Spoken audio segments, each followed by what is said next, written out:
NEET 2024 के जब नताइज सामने आए तो कहीं न कहीं हैरानकुन बात यह रही कि 67 बच्चे ऐसे निकले जिन्होंने 720 नंबर हासिल किए। क्या लग रहा है कि जो बवाल अब इस समय उठा कि ये नीट के पेपर दोबारा किए जाएंगे, सुप्रीम कोर्ट ने इसके ऊपर क्या कहा और कितना बड़ा खिलवाड़ हुआ है और लाखों बच्चों का फ्यूचर जो है वो दांव पर लगा है जब से ये सब चीज़ें सामने आई हैं। सबसे पहले तो एनटीए जो नेशनल टेस्टिंग एजेंसी है उस पर यह सवाल खड़ा होता है कि 14 जून को अगर आपने रिजल्ट डिक्लेयर करना था तो 4 जून को ही रिजल्ट क्यों डिक्लेयर किया गया? क्या कहीं न कहीं इसमें पेपर लीक का मसला तो नहीं? जिस तरह से खबरें पहले भी आप तक पहुंची थी कि गुजरात के अंदर अगर हम बात करें तो एक एजुकेशन कंसल्टेंसी के ऑनर और एक टीचर और उसके साथ कुछ बच्चे जो थे उन पर यह इल्ज़ाम लगा था कि उन्होंने 10 लाख रुपए लेकर के इस पेपर को लीक किया था।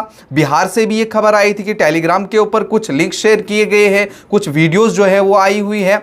लेकिन इन सभी चीज़ों को देखते हुए इस समय ये मुद्दा जो है बहुत बड़ा गरमाया हुआ है। बच्चे जो है वो सोशल मीडिया पर हल्ला मचाए हुए हैं, जस्टिस की मांग कर रहे हैं, इंसाफ की मांग कर रहे हैं। कहीं न कहीं जो नॉर्मल फैमिली से बच्चे आते हैं, जिन्होंने पढ़ा है, जिन्होंने मेहनत की है और इस मकाम पर पहुंचे हैं, और आज उनके साथ कहीं न कहीं एक बहुत बड़ा धोखा जो है वो हो रहा है।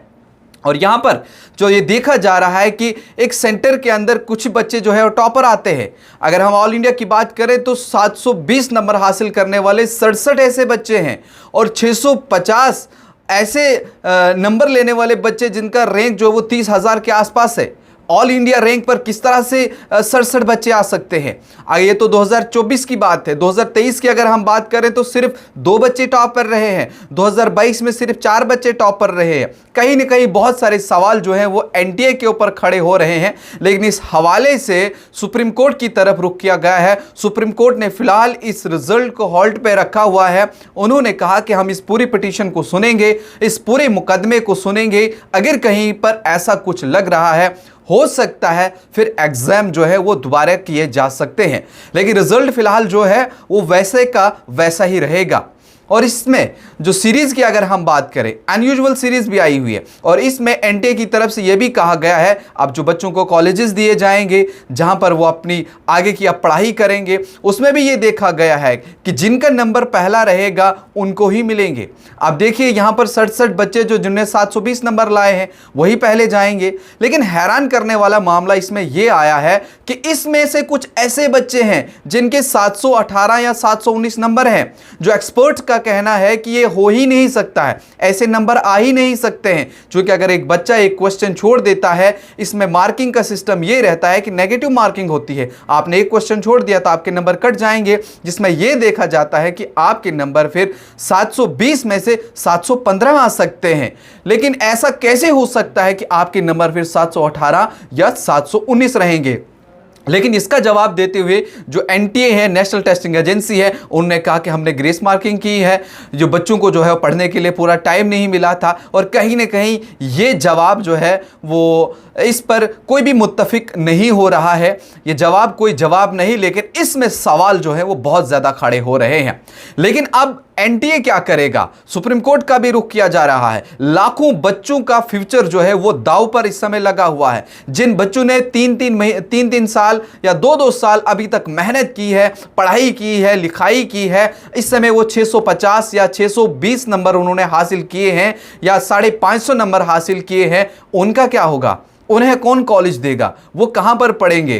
कहीं न कहीं उनकी मेहनत जो है वो सारी की सारी जाया हो रही है। लेकिन यहां पर अब जस्टिस की मांग कर रहे हैं, इंसाफ की मांग कर रहे हैं। अब देखने वाली बात यह है कि कितने बच्चों को एम्स मिलेंगे, कितने बच्चे जो है वो वहां पर जाएंगे। और हम पूरे हिंदुस्तान की बात करें तो पूरे हिंदुस्तान के अंदर 5000 जो एग्जाम सेंटर थे, लेकिन उसमें यह देखा गया कि एक ही सेंटर के अंदर बच्चे जो हैं वो 6 से 7 बच्चे जो हैं वो टॉपर आए हैं, जिनके 720 नंबर हैं। ये सवाल जो है बहुत खड़े हो रहे हैं। और इस समय अगर आप देखें तो सोशल मीडिया के ऊपर यही सारी चीज़ ट्रेंड कर रही है कि नीट 2024 का एग्ज़ाम जो है वो एक बहुत बड़ा स्कैम है, एक बहुत बड़ा घोटाला है, जिसमें लाखों बच्चों का फ्यूचर जो है वो इस समय दांव पर लगा हुआ है। अगर हम जम्मू कश्मीर की बात करें तो जम्मू कश्मीर के अंदर 24,000 बच्चों ने नीट क्वालिफाई किया हुआ है।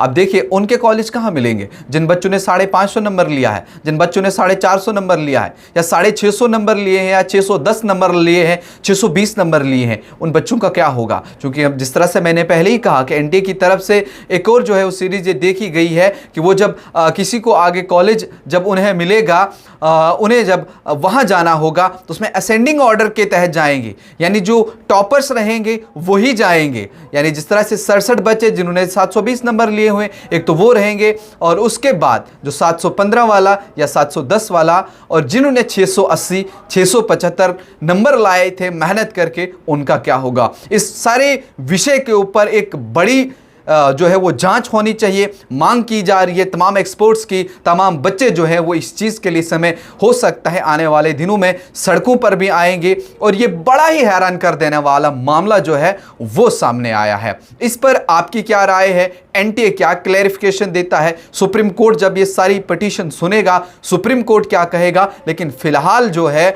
इसमें सवाल ये भी है कि अगर 4 जून को रिजल्ट आना था, अगर माफ कीजिएगा, अगर 14 जून को रिजल्ट आना था तो 4 जून को रिजल्ट क्यों डिक्लेयर किया गया? क्या आपकी तवज्जो जो है वो इस चीज से हटा करके इलेक्शन पर दी गई ताकि लोग वहां व्यस्त रहें, यहां कोई आवाज ना उठाए? और जिस तरह से गुजरात या बिहार के अंदर पेपर लीक की बात की गई थी, कुछ इल्जाम लगे थे, 10 लाख रुपया लिया गया है, वो कितने सही हैं, वो उनमें कितनी सच्चाई है? इन सब चीज के ऊपर जो है एक बड़ी जांच होनी चाहिए। आपका इसके ऊपर क्या राय है? हिंदुस्तान में कितने सारे ऐसे पेपर्स हैं जो बिना लीक के कराए जाते हैं जहां पर घोटाला ना हो? तमाम तफसीलात हमने आपके सामने रखी। आगे इसके ऊपर क्या होगा वो भी हम आप तक पहुंचाएंगे। उसके लिए देखते रहिए न्यूज़ इनसाइडर 24/7।